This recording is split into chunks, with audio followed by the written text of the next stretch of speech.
Hello दोस्तों, स्वागत है आपका हमारे चैनल वैल्यू योर पीपल। मेरा नाम सचिन है और आज मैं आपके लिए एक इम्पॉर्टेंट इन्फॉर्मेशन लेकर आया हूँ।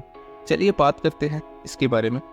अगर आप 31 जुलाई की डेडलाइन के बाद भी अपना इनकम टैक्स रिटर्न फाइल नहीं कर पाए किसी वजह से, तो चिंता करने की कोई बात नहीं। आपके पास अभी भी एक ऑप्शन है। आज के वीडियो में हम आपको यही बताएंगे कि कैसे आप अपना बेलेटेड रिटर्न फाइल कर सकते हैं और इस प्रोसेस में किन बातों का आपको ध्यान रखना पड़ेगा। चलिए शुरू करते हैं।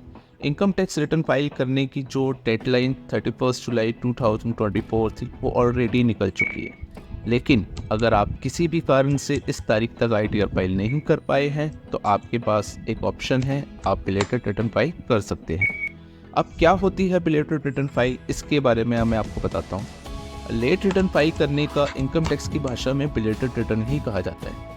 इसका मतलब है कि आप अपना income tax return original due date 31 जुलाई के बाद फाइल कर रहे हैं। इस इस तरह के रिटर्न को इनकम टैक्स एक्ट 1961 में अंडर सेक्शन 139(4) में फाइल किया जाता है। तो ये प्रोसेस 31 जुलाई के फाइलिंग के प्रोसेस की तरह ही होता है। हालांकि देर से आईटीआर फॉर्म भरते समय आपको सेक्शन 139(4) को चूज़ करना पड़ेगा, ना कि 139(1) को।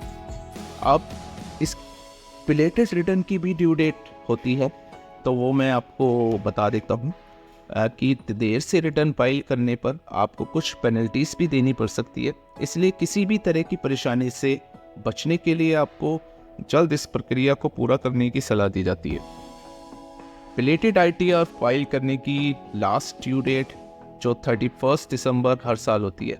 तो अगर आप फाइनेंशियल ईयर 2023-24 के लिए अपना आईटीआर फाइल नहीं किया है तो आपके पास 31 दिसंबर 2024 तक का टाइम है। अब क्या होती है पेनल्टीज इसको लेट रिटर्न फाइलिंग की, तो उसके बारे में डिस्कस करते हैं। After due date ITR file करने पर under section 234(f) of income tax sector 1961 में फाइल किया जाता है।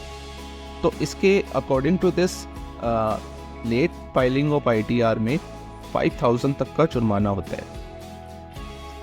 तो बशर्ते लेकिन रिटर्न 31 दिसंबर से पहले फाइल की जानी चाहिए।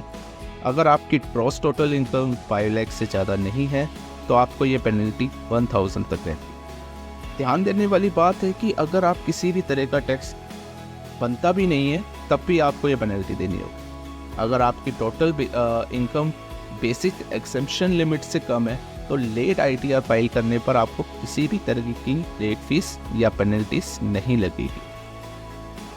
सो दोस्तों, ये था आज का हमारा वीडियो जिसमें हमने जाना कि अगर आप 31 जुलाई की डेडलाइन मिस भी कर देते हो तो आप कैसे बेलेटेड आईटीआर फाइल कर सकते हैं। अगर आपको ये इन्फॉर्मेशन यूज़फुल लगी तो प्लीज़ हमारे चैनल को सब्सक्राइब करो, वीडियो को लाइक करो और कमेंट करो। इसके अलावा अगर आपको आईटीआर से रिलेटेड कोई भी इंफॉर्मेशन लेनी है, कोई भी हेल्प चाहिए आपको, तो डिस्क्रिप्शन में हमारे दिए गए नंबर पर आप कांटेक्ट कर सकते हो। तो थैंक यू।